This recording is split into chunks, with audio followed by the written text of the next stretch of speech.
જેતપુરમાં Saurashtra gas એજન્સીનું licence રદ કરવામાં આવ્યું છે।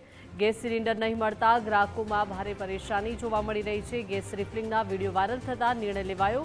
ગેસ વિતરણની જવાબદારી અન્ય એજન્સીઓને સોંપવામાં આવી છે। કણકિયા પ્લોટ સ્થિત એજન્સીની ઓફિસ બંધ કરાઈ છે। ગ્રાહકોની ઓફિસ ખાતે ભારે ભીડ જોવા મળી। વહેલી તકે સમસ્યા ઉકેલવાની ગ્રાહકોએ માંગ કરી છે। વહીવટી તંત્ર દ્વારા યોગ્ય વ્યવસ્થા કરી આપવામાં આવે તેવી માંગ ઉઠી છે। આ 3 દિવસથી અડિયું કાઢી છે।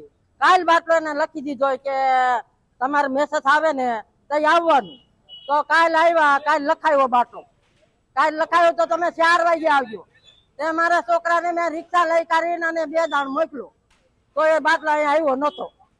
તો પછી આજ મારે ધક્કો ખાવો પડ્યો, મજૂરી મૂકી કાઢી, કામે ન ગઈ અને અહીંયા બાટલો લેવા આવી તો એ રિક્ષાના 700 રૂપિયા ભાડું ગયું મારે।